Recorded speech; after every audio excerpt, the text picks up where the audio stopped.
sensor, right? So the DS18B20 still starts with DS. And you can still see Dallas on the sensor, the label. But for a lot of other products invented by Dallas Semiconductor, it's not including the DS or Dallas on their device. So quite a big company. And there's something I want to mention today. So the I2C protocol. Let's take a look at that. Just trying to reinforce this. It's over here.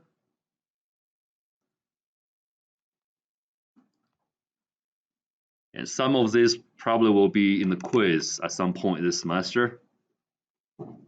That's important, right? I2C, it's everywhere.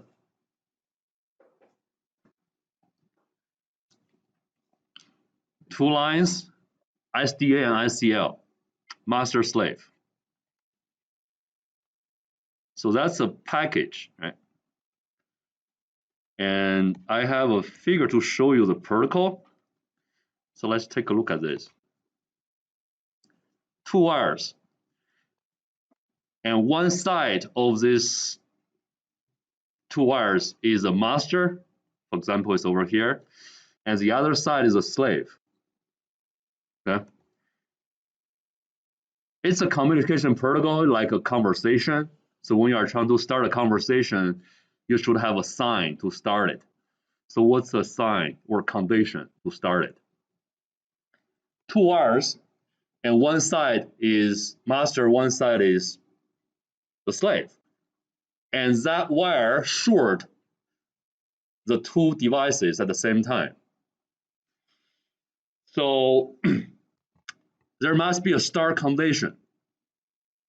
If you look at this chart, yeah, let's clear one thing first, since you probably haven't talked about the protocol in the past. So you know this is high, right? And this is low. Logic high, logic low. In Arduino, logic high is 5 volts, logic low is ground, 0 volts. And what are these ones? Either high or low. Okay, we're going to learn this a lot in embedded devices next spring. But however, when you are seeing a digital signal like this, you should know that this is high, this is low, this is either high or low. Doesn't matter because this is the address of the device. It can be, high or low for every single bit.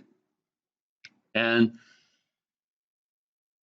from the left to the right, so that's a timing diagram. So from left to right, okay? And starting from the left. So the start condition for the I2C protocol is SDA, so the data line goes low before ICL goes low. Here's a question. Who makes this happen?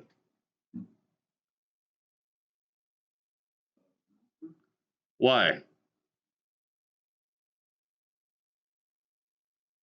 Because the slave is less intelligent. It doesn't have a CPU inside normally. It can have a CPU, but for the sensors, reduce the cost, or it's probably not necessary. There's no CPU inside, so no program. Just passively receiving that signal. So who has a program? The microcontroller, the MCU, the master, okay? So that's why the master knows when to pull that low, and it knows pull SDA low before pull SCL low, okay? Because someone already designed that digital hardware in the CPU, and you program it, so actually we make it happen, okay? So because of the wire shorts the two devices, and whenever the master pulls that line low, do you think the slave will sense that low level or not? You have two people holding the two sides of the rope. one person just pull it low, really low, so the other side will go downwards as well, right? So it's just one rope. You pull this low, the other side will be low as well. It's just one wire. You cannot have two voltages on one wire. Only one voltage, right? It's a metal node. So the master pull SDA low before ICL low. The slave will sense it because it has a circuit to sense this sequence, like a code, right? A binary code. So the slave knows somebody want to start a conversation. Let's start it, okay?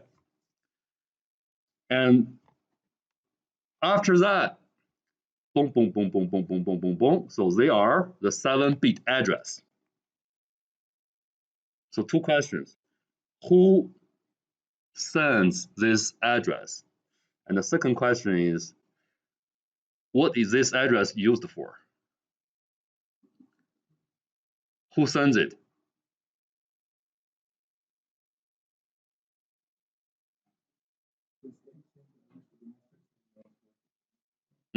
No. The address has been designed inside the hardware. It's a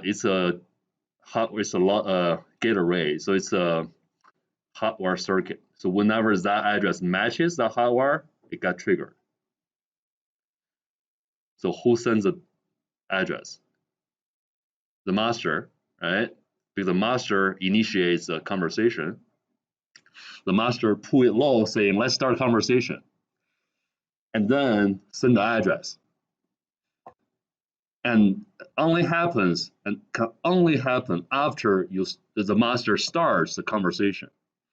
If the conversation is not started, the master sends the address. No one knows it is sending an address. Right? I'm saying, did you have a lunch? Did you have a lunch? Did you have a lunch? Who I'm asking? Nobody knows. So I'm not receiving any response, right? I have to ask, Humberto, did you have a lunch? Right? Then he knows I'm asking him. So same situation here. Start a conversation and then send that request. So master sends the address as a binary sequence, right? So that's the first question. Answer for the first question. So the second question, what is this one used for? What is the address used for? Why it needs an address?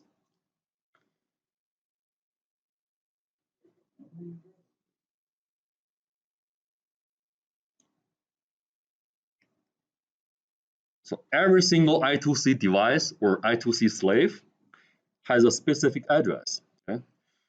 And you can connect multiple I2C devices to the same bus. So they are being shorted to the same SDA and same ICL. So I have to specify the address first. So the slave the master is trying to talk to knows the master is calling that slave, not something else, not somebody else, right? So that's one of the benefits of using I2C protocol, because you can connect up to a few hundred, theoretically, sensors to one bus, and you can control that by one microcontroller. Like the DS18B20, one is sensing just one spot in the field, right, or a device, and you can have like 100 the same sensor being distributed to a lot of places, a lot of spots, and you can use one MCU to sense all the temperature at the same time, just by sending different addresses, right? So the LSB for the address is a read or write condition, okay? So when the master is sending the address, it's also telling the slave if I want to listen to you or I want to write something to you. So one means, if you look at here, one means master is requesting data. 0 means master is reading data. Is sending, no, 0 means master is sending data, right? So, just two different bits. means different command. So that's the first package.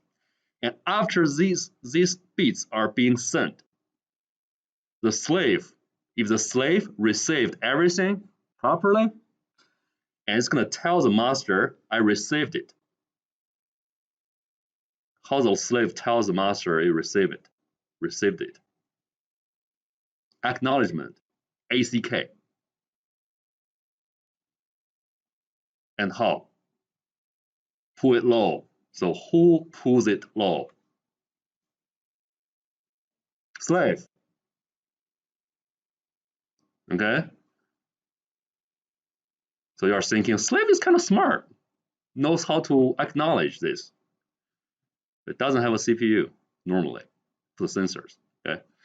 It just receives all these sequences or one byte. Then it has a pretty passive logic. Whenever this happens, just pull it low. It doesn't have to be a CPU. It's just a logic, sequential logic. Gate array, just gates. Okay? Flip-flops, gates. That's it. No ALU. So ALU, arithmetic logic unit, right? So it doesn't have ALU. Cannot do multiplication, addition, subtraction, division, all these kind of things. It's not a CPU. You can definitely use a microcontroller or a CPU, which has an I2C port as a slave, right? That's what we did actually. I don't know, I forgot. Did we use SPL or I2C? I forgot. But you can use two microcontrollers, one as a master, one as a slave. It doesn't have to have a CPU. For a lot of sensors, it doesn't have a CPU, but can still make this happen. Okay? So let's take a look at the first sequence for the conversation. So at the very beginning, the master pulls the SDA low before pulls the ICL low to start a conversation. And then the master will send all the addresses, including the write or read request. Okay? So these data are being triggered by all these clocks. So rising edge triggered or falling edge, doesn't matter. Just boom, boom, boom, boom, boom, like that. So the data is being pumped to the slave one by one. After one byte is being sent, the slave sensed all the 1 byte, and then pull the SDA low, means I received everything. So the master knows it's done. So that's one conversation, it's done. Has to stop it and then start another conversation. Okay. Finally, after everything is done, you have to, so the master is gonna do a stop condition. So here comes another question, right? So who initiates the stop condition? It has to be the master. The master is commander in chief. It is sending all the commands. If the master still want a conversation, so the slave has to keep talking about that, right? But whenever everything is done, the master is satisfied, done.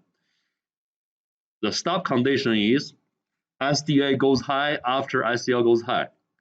So pull ICL high, so no clocks anymore, just high, pure high, and then pull SDA high.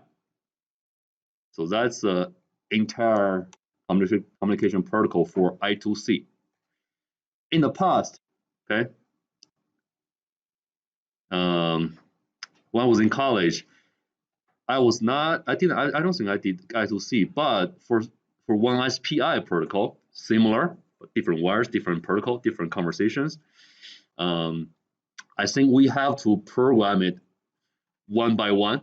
So every single moment here, you have to program it in software. If there's no driver like the wire.h you're using right now, okay? So what we have to do is, whenever you want to send or receive something using a microcontroller, you manually, like digital write, SDA high, delay for 2 milliseconds, and digital write ICL low. You know, that's how you write it in software.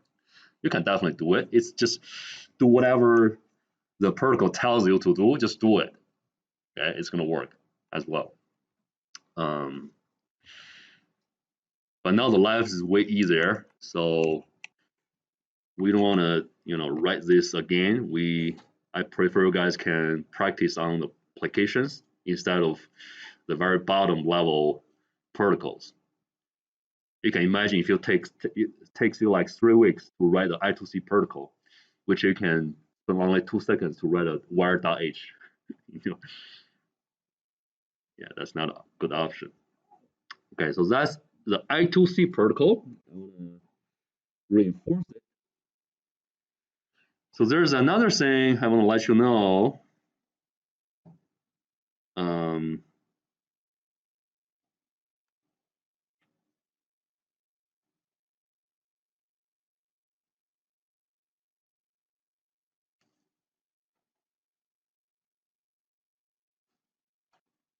Remember the, yeah, let's do that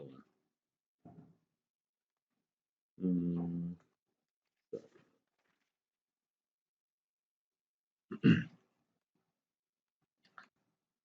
Yeah, let's take a look at the ISR. Section 2, okay, in your tutorial. Use an ISR while displaying an SSD 1306. So ISR stands for Interrupt Service Routine. Okay? That's the Interrupt Service Program, piece of program in your sketch. So if I open up this guy, you'll see nothing in here, but starting in a setup function, you'll see all these interrupts configurations. So it's literally just this part for the setup. So the first 4 lines are pretty simple. There's no interrupts. So for example, somebody has set up an interrupt service routine before you do this, or some of the interrupts are still active. You just want to stop everything because you just want that interrupt service routine is running for your program, right? So you want to clear everything first before you start anything else. So you're going to stop everything. And you clear all these registers before you set up new configurations to them. So these 4 lines are just trying to clear up everything that you are going to use. You just want to refresh it. So OCR1A, what is this? OCR1A. So all these different registers, OCR1A, TCC, R1B, TIM, SK1, not too many, right? Just like 1, 2, 3. 3 registers, 1, 2, 3, 4 bits in the registers. So let's go to the tutorial. So since I put a link in this tutorial to let you refer to the other tutorial I used for another class. So it's here. So the way to get to here is, go to the main web page and tutorials, Arduino basics, and go to LCD sensors. Scroll down. You can see the details about that interrupt service routine.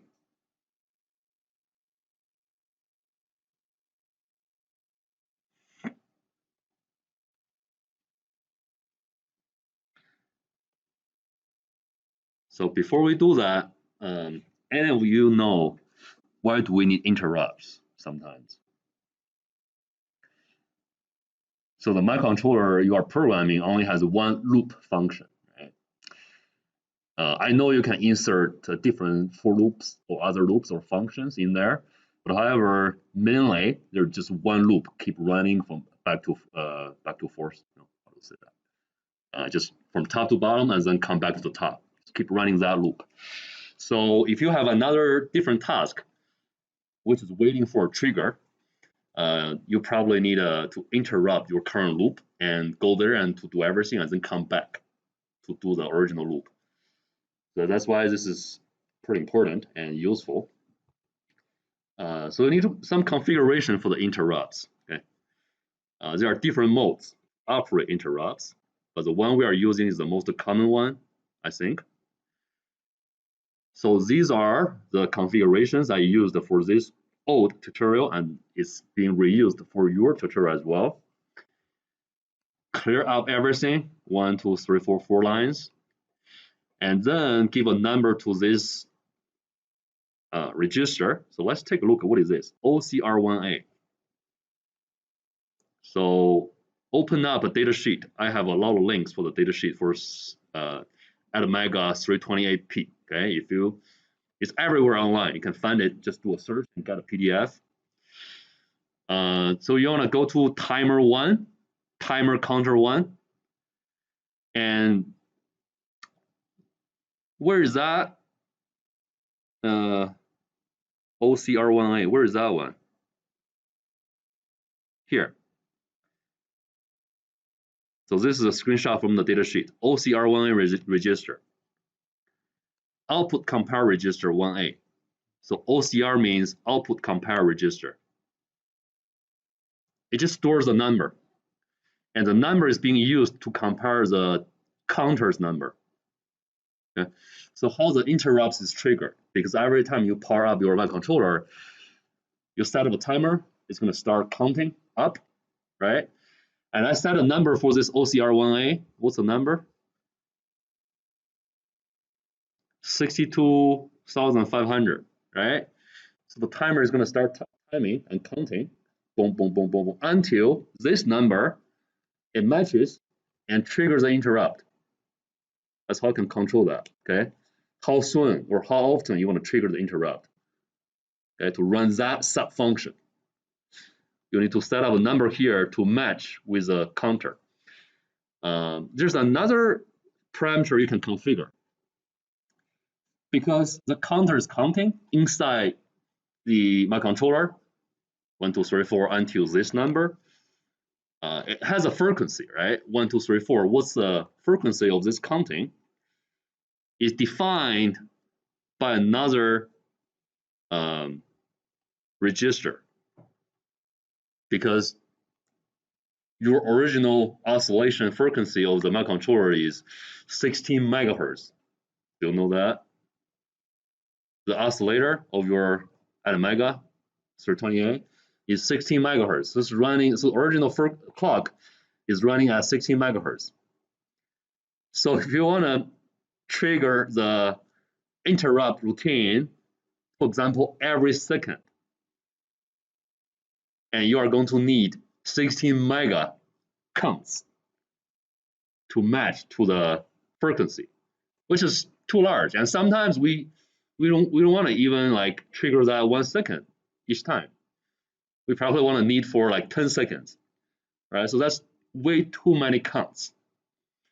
So, but you can see here, it's not that large compared to 16 mega. So there's a prescaler. You can divide the frequency of the 16 megahertz to a lower frequency for the counter, okay? So let's take a look. Where is the prescaler?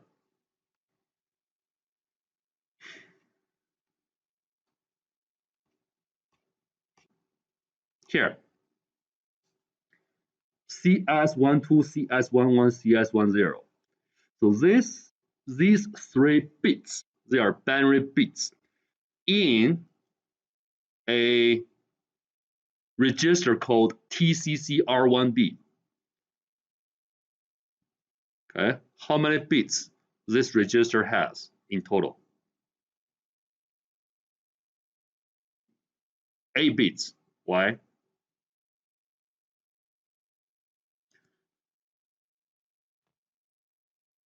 Because this $2 microcontroller is an 8-bit computer. That making sense? So the registers in your desktop has how many bits? 64. So you're lucky you're programming Arduino, not a Intel Core i7, right? All right, way there, only 8 bits compared to 64. So this register has a lot of functions, right? So these ones we're not using, but we're just looking at these 3, right? CS12, CS11, CS10, they are just binary bits in this register, right?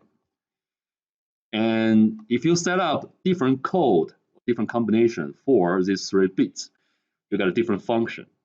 So let's take a look. You can find this one on the data sheet. So here's a table. So these are the 3 bits. If you set up these 3 bits to be 000, it's not doing anything, no clock source. Okay. So what we did, I think, is,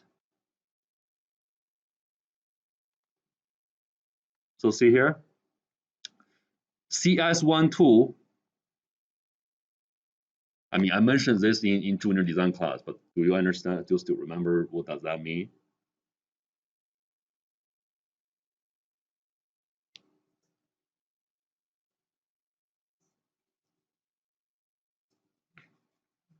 So I will just let you know what this one does, okay? So whenever you see this, it's not changing too much.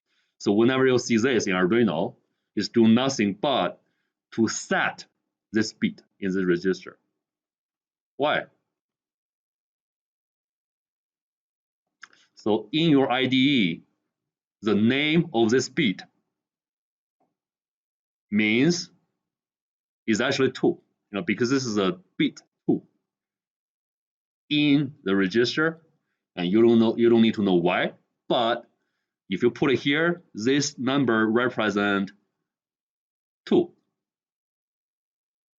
Okay, they put this, the name of the bit here, just make it more intuitive, so you know which bit you are setting. Okay, so now CS12 means what? Stands for what? CS12 is what in your IDE when you write this in your programmer? 2. So 1, what is this? Left shift. 2, what does that mean? 100, because 1 is a binary 1, and you left shift 1 by 2 bits, so you are getting 100. So in an 8-bit computer system, 100 is actually 00000100, right? Is that making sense? 8-bit. All the memory banks are 8 bits, right? You'll never get 100. It's always 8 bits. So I have 5 zeros in the front and 2 zeros after that, right?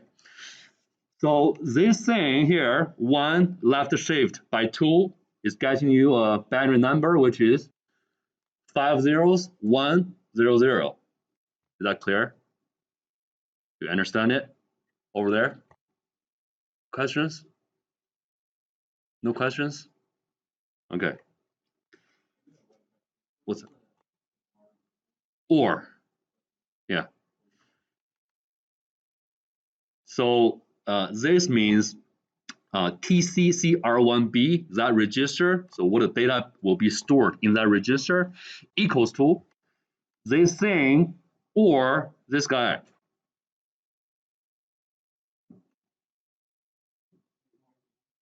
Or, bitwise or every single bit. It's a bitwise or. Okay? Anybody can tell why is that? Or what this does?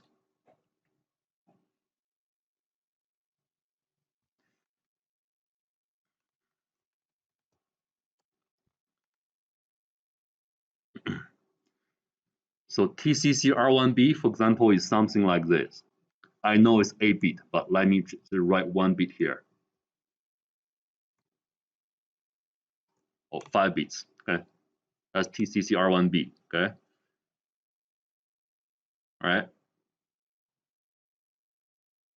And 1 being left shifted by 2 bits. So you are getting this, right? So that's TCCR1B, that's the register you want to configure. That's the original data stored in there.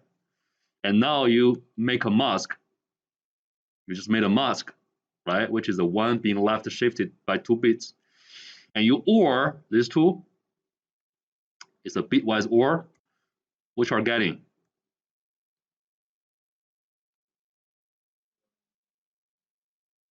OR.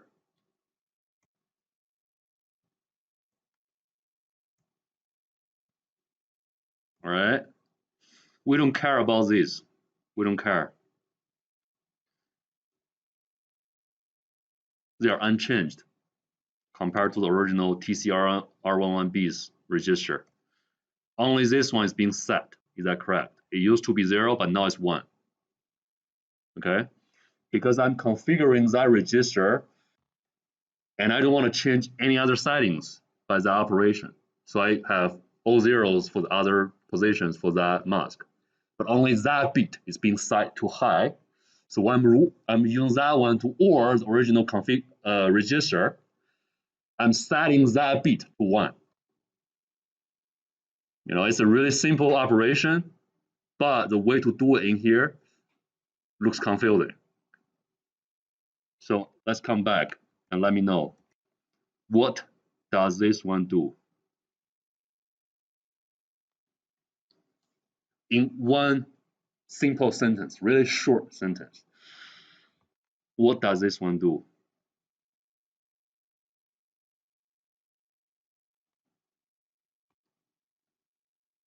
So what is TCCR1B? Here, that's an 8-bit register. So what does that one, the line I just showed you, what does that one do? Yeah.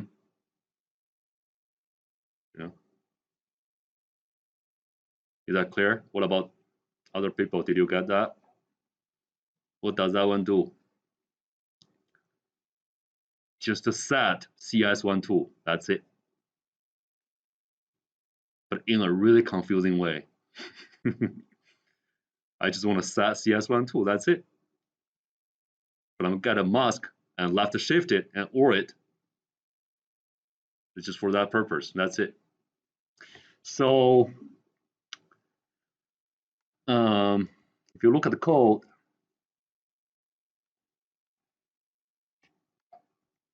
here,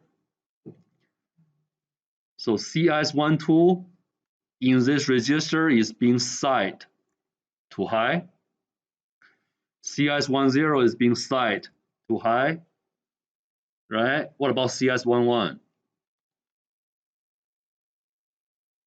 I didn't do anything. Okay. So what is the code for CS12, CS11, CS10? That 3-bit code. What is that in the register? What is it?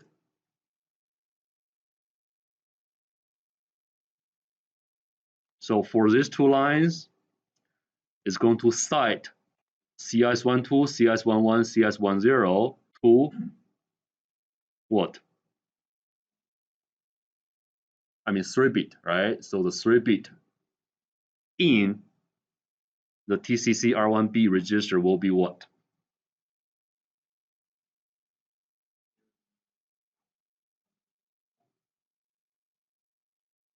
Is that right? 101. I set CS12. I didn't set CS11.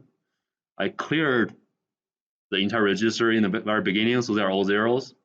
So CS11 by default is 0.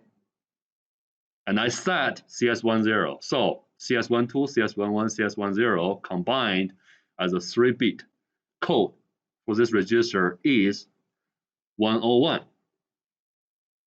Let's come back. CS12, CS11, CS10. Let's look for 101. 101. What's a prescaler? What's a prescaler? If you set up 101 for that register will prescale the frequency. What's the original frequency? 16 megahertz. You want to make it faster or slower? Faster. Faster? Then faster or slower? Faster or slower there? So you have a 60 megahertz, which is being provided by the crystal oscillator. You can see on the board, right? That's 60 megahertz. And you are trying to prescale that, right? You want to make it faster or slower for your timer. Slower, why? Why not faster? Can you make it faster? No, it's 60 megahertz. You couldn't make it faster. No, you can only make it slower. So how much slower? If you set up 101, how much slower? 1024 times slower. So the clock frequency for your counter for the interrupt routine will be 60 megahertz divided by 1024. Okay.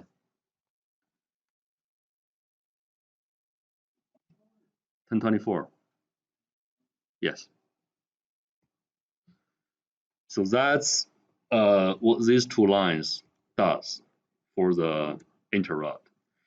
And now let's take a look at this one. WGM12. It's also in the same register. So this register is pretty important. You know, it has all these functions for the interrupt. So WGM12. Let's take a look. WGM12.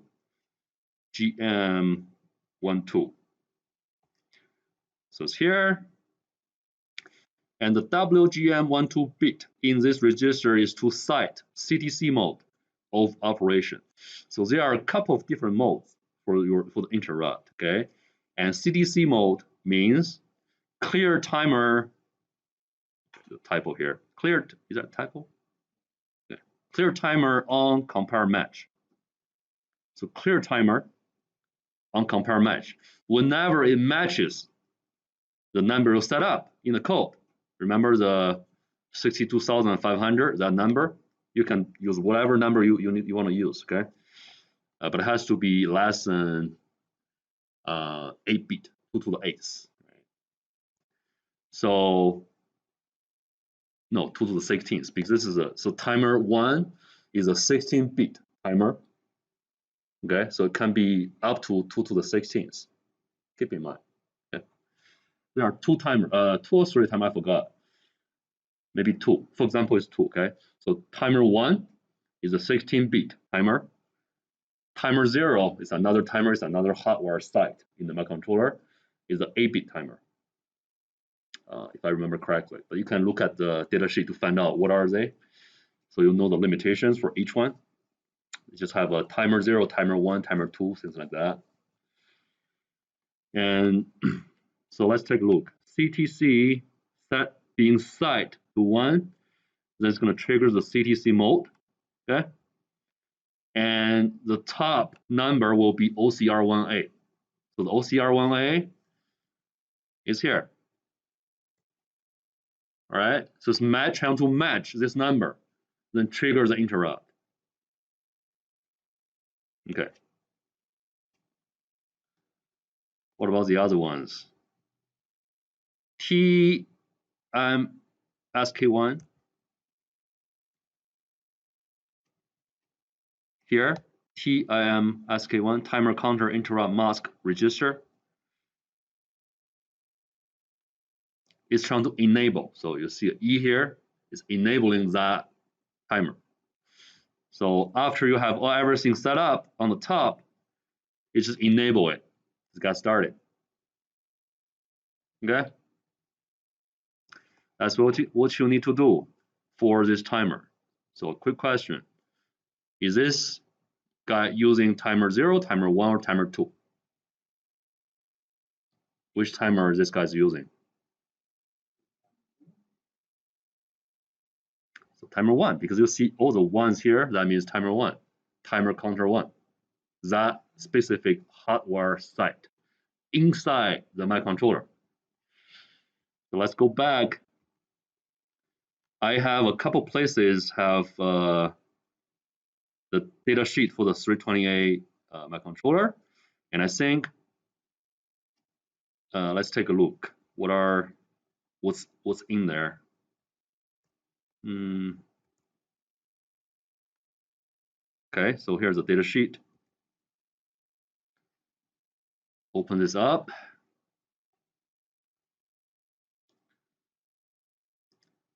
There might be two different versions, but I think they have the same information. So I think this one is the most updated one. It's being uploaded in 2016, that year.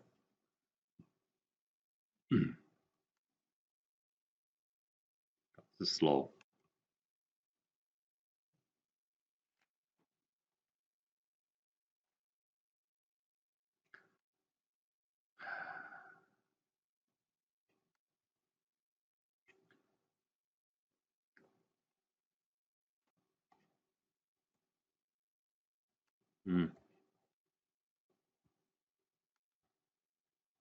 Just open the PDF, probably.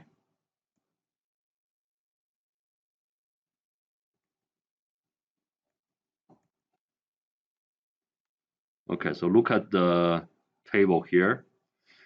TC0, TC1, TC2, right? So timer counter 0, timer counter 1, timer counter 2. So you got 3 timer counters in this 328P controller. And timer counter 1 is a 16-bit one, and timer counter 0 is an 8-bit timer counter. So that's where you can find all this information in the data sheet. All right.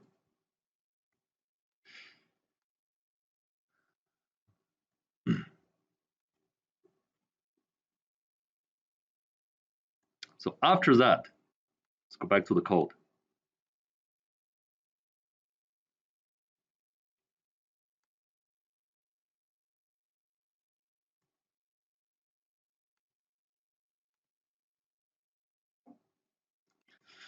All right, so these are all these setup in the setup function. And after that, there's nothing about the interrupt setup in the setup function. And just get started. So in the loop, is there anything about the interrupt? Timer counter 1?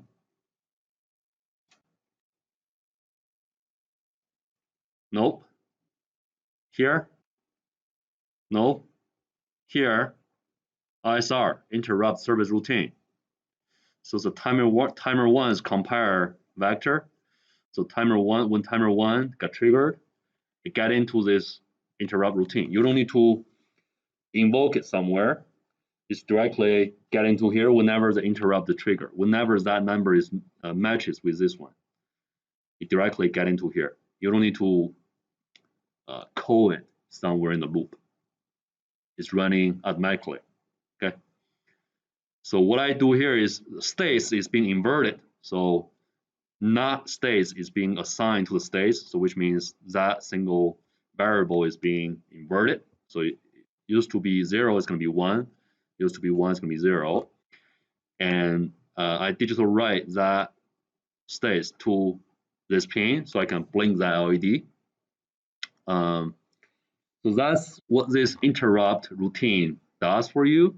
This is a really simple interrupt routine. It does nothing but blink the LED, right?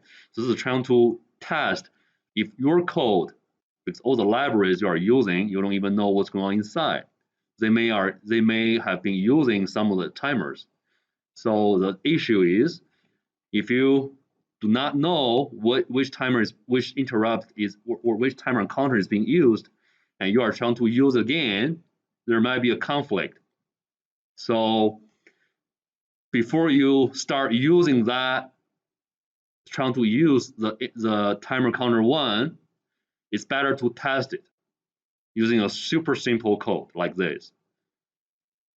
Just start using all these ones, right? So all the libraries you are trying to use, the display, the OLEDs, Adafruit's library, and SPI, the I2C, and everything. At the same time, just add an interrupt routine, see if the interrupt will be triggered. So the way to see that is just look at the LED. If that LED is blinking at the correct frequency, or if that blinks at all, okay? So you can do a quick test. I do not have a delay here, right? So why the LED will blink instead of blink at 16 megahertz, which I couldn't tell by my naked eye. Did I delay? So whenever you are blinking LED, use Arduino, you normally you do a digital write delay for 500 milliseconds and write it low and then loop, right? For this one, do I need a delay? Why? It's being controlled by the interrupt. So you have to calculate it for the frequency of the interrupt routine is being triggered, right? So if I set up this number, it's going to define somewhere around 4 seconds per trigger per triggering here. And how this is calculated, let's take a look. So that's from the data sheet, right?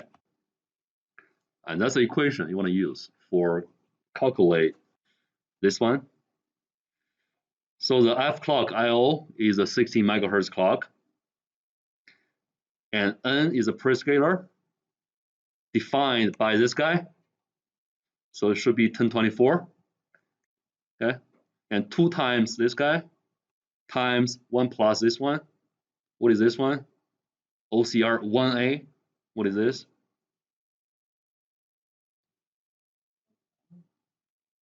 No, that's the number you set up. So what I did is here, right? So the 16,500, that number. You can use whatever number you need, right?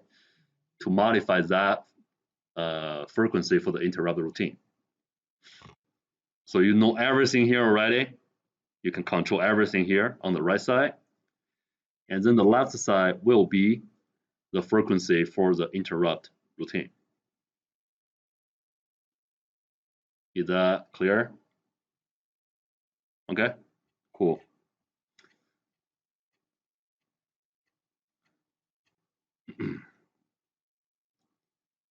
And one more thing, whenever you are doing I2C protocol, you need a pull-up resistor for both the SDA and ICL.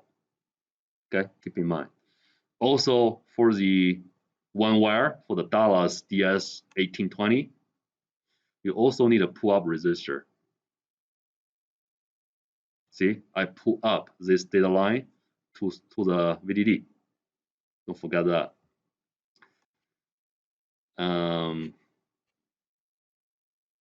Any questions on anything? What's that? This guy? Yeah, I have it in my lab. I can grab it now if you like. Do you have your battery for the? That's not 5 volts. Yeah, you need a regulator. Yeah, let me get it for you now. Question.